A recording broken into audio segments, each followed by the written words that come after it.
মুখ্যমন্ত্রীর কথা এখন কেউ শুনছেন।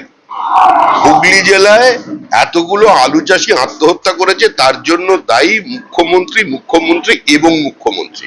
উড়িষ্যায় আলু যাওয়া, আসামে আলু যাওয়া, আলুর ভিন রাজ্যে যাওয়া বন্ধ করেছেন মুখ্যমন্ত্রী। আলু চাষিদের পাশে দাঁড়াননি মুখ্যমন্ত্রী। আলু চাষিরা আজকে মুখ্যমন্ত্রীর কারণে আত্মহত্যা করেছে।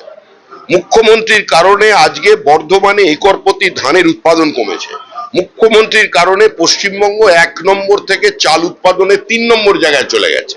মুখ্যমন্ত্রীর কারণে আজ পর্যন্ত আমরা আমাদের যেটা আমরা কনজিউম করি মাছ, তাতে স্বয়ংসম্পূর্ণ হতে পারিনি। মুখ্যমন্ত্রীর কারণে 26,000 চাকরি গেছে। মুখ্যমন্ত্রীর কারণে 40,000 শিক্ষকের চাকরি বিক্রি হয়েছে। মুখ্যমন্ত্রী প্রকৃতির বিরুদ্ধে যুদ্ধ ঘোষণা করে দিয়েছেন। মুখ্যমন্ত্রীর কারণে মুর্শিদাবাদ হয়েছে, মহেশতলা হয়েছে, খিদিরপুর হয়েছে।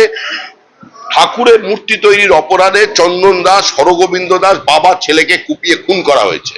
মুখ্যমন্ত্রীর কারণে পশ্চিমবঙ্গের সীমাবর্তী জেলাগুলোর জনসন্তুলন বদলে গিয়েছে। মুখ্যমন্ত্রীর কারণে অনেক বৈধ, প্রতিষ্ঠিত, উদ্বাস্তু, নমশূদ্র, মতুয়া ভোটারদের নাম ভোটার লিস্ট থেকে বাদ গেছে। মুখ্যমন্ত্রীর কারণে এসআইআর এর এই প্রক্রিয়া কলুষিত হয়েছে। মুখ্যমন্ত্রীর কারণে গোটা সমাজ আজকে খোলা বাজারে পরিণত হয়েছে। মুখ্যমন্ত্রীর কারণে আজকে লুম্পেন ক্যাপিটালের একটা উত্থান হয়েছে, যা খুশি তারা করে বেড়াচ্ছে।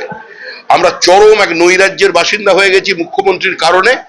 মুখ্যমন্ত্রীর একটা অতীত আছে, রাজনৈতিক সংঘর্ষের অতীত। ব্যক্তি আক্রমণে আমরা বিশ্বাস করি না। মুখ্যমন্ত্রীর শব্দচয়ন মুখ্যমন্ত্রীর মতো। আমরা মুখ্যমন্ত্রীকে বলছি যে আপনি পরিশ্রম করেছেন, আপনি অনেক কষ্ট করেছেন, আমাদের জন্য অনেক চিন্তা ভাবনা আপনি করেছেন, অনেক পথ চলে আপনি ক্লান্ত, এবার আপনার বিশ্রামের প্রয়োজন।